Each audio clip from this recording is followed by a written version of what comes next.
Hi everyone, and welcome to the Zoyam Academy channel. This is going to be part 3 of a series of videos on the model reference adaptive control for a first order system.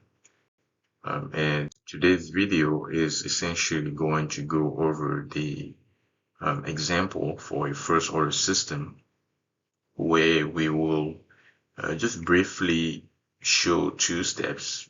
This should be a short video showing you basically a easy example that is going to be implemented in MATLAB in part 4. And essentially this example should be able to give you an idea of what to look for and also help you solve like higher order systems, right? This is just to give you the basic understanding in how to use MRAC for a system, and then you should be able to like use it for higher order systems. So let's go ahead and get started. Hi everyone. Okay, let's go ahead and continue with the part 3, which is going to focus on a first order example. And so in this example, we are going to consider an unstable system given by this.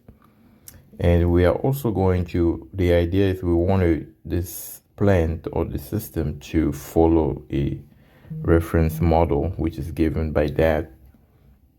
And so the solution, the first step, we're gonna do it in 2 steps, right?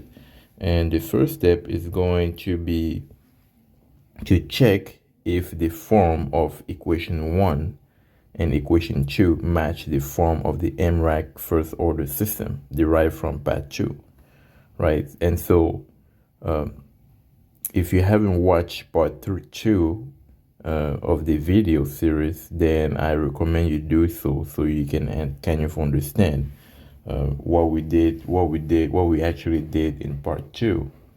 But in part 2, we considered the system to be of this form. Let me write it down here. All right, so the system to be of this form. This is the actual plant to be of this form, right? And so watching at this, we can tell that this system is identical to that, right? And then the reference system was of this form. It was minus AMXM, and then it was, I believe, it was plus BMR.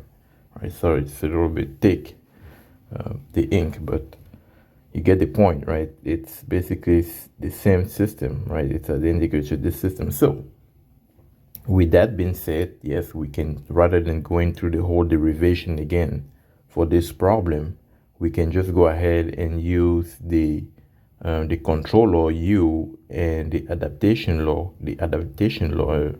Kx and Kr that we obtained in part 2, right? So basically this is what we're going to be using to solve this problem, rather than going through the whole derivation through the different 12 steps that I mentioned in part 2. We are just going to go ahead and use that.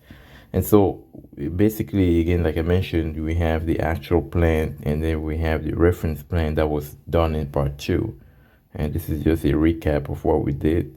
And through the different iterations, through the different steps, we were able to end up with a control law given by U equals Kx times X plus Kr times R, where X is the state vector at a certain time step, and RT is the reference to basically the reference signal at a specific time step. And again, remember, these parameters are updated every time step. They are updated through the adaptation law, right? So Kr and Kx are basically updated every time step.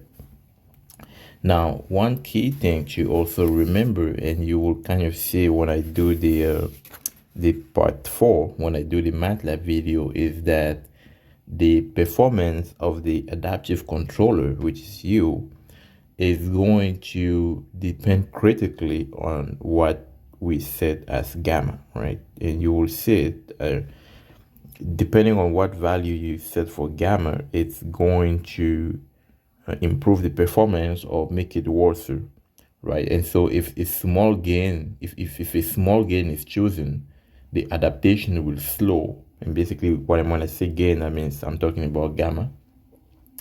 And the transient error will also be large, right? But if the magnitude of the gain, but if you set the magnitude a little higher, the performance of the system sort of improves, and you will kind of see what I mean by that when I go over the MATLAB portion.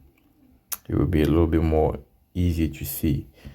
But so for this problem, we will consider the initial conditions of the plant and the model as being both zero.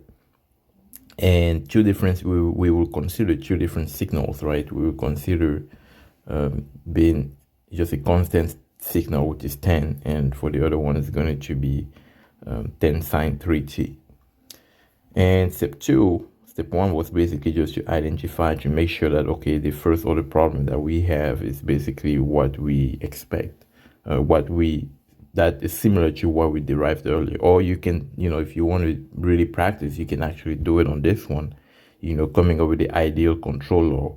And, you make the different substitution, get the matching conditions, then you get estimated control law, do the same thing, get the aerodynamics, and you can kind of actually end up getting what we're gonna be getting if we're using only these three guys, right? And so part 3 is going to be focused on step 2, which is to basically do it in MATLAB. All right, that's all for now, and see you guys later. Thank you.